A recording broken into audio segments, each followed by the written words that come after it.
നമസ്കാരം. ഇഫക്റ്റ് ന്യൂസിലേക്ക് ഏവർക്കും സ്വാഗതം. പറമ്പിൽ പോയിട്ട് തിരിച്ചു വന്നപ്പോൾ നമ്മുടെ ഒരു അയൽവാസി സുഹൃത്തിനെ കണ്ടു. പറമ്പിൻ്റെ അടുത്ത് താമസിക്കുന്ന നമ്മുടെ ഒരു സുഹൃത്താണ്. പുള്ളിയുടെ പേര് ശശി. ആൾ മരക്കച്ചവടമൊക്കെ ആയിരുന്നു. ഇപ്പം കുരുമുളക് കച്ചവടത്തിലേക്ക് തിരിഞ്ഞിട്ടുണ്ട്.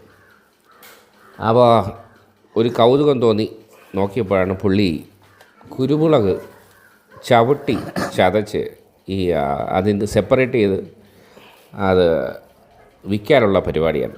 അപ്പോൾ എങ്ങനെയാണ് ഈ കുരുമുളക് ചവിട്ടി കുഴയ്ക്കുന്നത് എന്ന് കണ്ടുകൊണ്ടിരിക്കുകയില്ല നമ്മൾ. ഇങ്ങനെയൊക്കെയാണ് ഈ കുരുമുളകിനെ ആ കാലുകൊണ്ട് നല്ലവണ്ണം ചവിട്ടി അതിനെ സെപ്പറേറ്റ് ചെയ്തിട്ട് അതിൻ്റെ നാരൊക്കെ മാറ്റി സ്റ്റൈലായിട്ട് ചാക്കിലാക്കി വിറ്റ് പൈസയാക്കും. ഇതൊന്നും ഉണക്കാറില്ല. ഇതിങ്ങനെ ആക്കിയിട്ട് പച്ചയ്ക്ക് തന്നെ വിൽക്കും. കാരണം ഉണക്കിയൊക്കെ വരുമ്പോൾ റിസ്ക്കാണ്. പച്ചക്കൊക്കെ കൊടുത്തു കഴിഞ്ഞാൽ പെട്ടെന്ന് കാശ് കിട്ടും. പിന്നെ ഉണക്കി പിന്നെ മഴ സമയമൊക്കെ ആണെങ്കിൽ ഉണക്കാനുള്ള ബുദ്ധിമുട്ടുണ്ട്. ഈർപ്പൊളിച്ച പൂപ്പലടിക്കും, ഫംഗസ് അടിക്കും. അതുകൊണ്ട് ഒരു കൈയോടെ പച്ചയ്ക്ക് തന്നെ പറിച്ചൊക്കെ തട്ടും. ആ കാഴ്ചയാണ് നമ്മൾ ഈ കണ്ടുകൊണ്ടിരിക്കുന്നത്.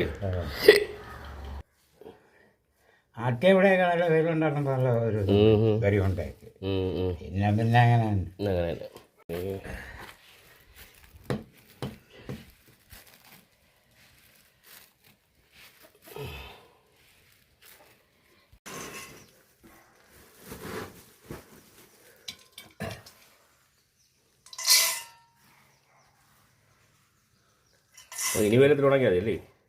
ഇത് വെള്ളാറെ കൊണ്ട് കൊടുക്കാം. പച്ചയോട് കൊടുക്കും അല്ലേ? അല്ല, ഇവിടെ ഒന്നും ഉണങ്ങിയൊന്നും. ഉണങ്ങിയാ വെയിറ്റും പോവും. അല്ലെങ്കിൽ ഉണങ്ങൂല. ഈർപ്പായിട്ട് പൂത്തായിട്ട് പോയ പണിയാവും.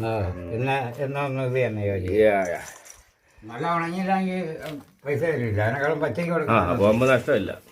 അവരങ്ങ് ഉണങ്ങിക്കോളും. അപ്പോൾ എല്ലാം പറഞ്ഞ പോലെ വാർത്തകളും വിശേഷങ്ങളും ഇവിടെ അവസാനിക്കുന്നില്ല. കൂടുതൽ വാർത്തകളും വിശേഷങ്ങളുമായി വീണ്ടും കണ്ടുമുട്ടുന്നതുവരെ ഏവർക്കും നന്ദി, നമസ്കാരം.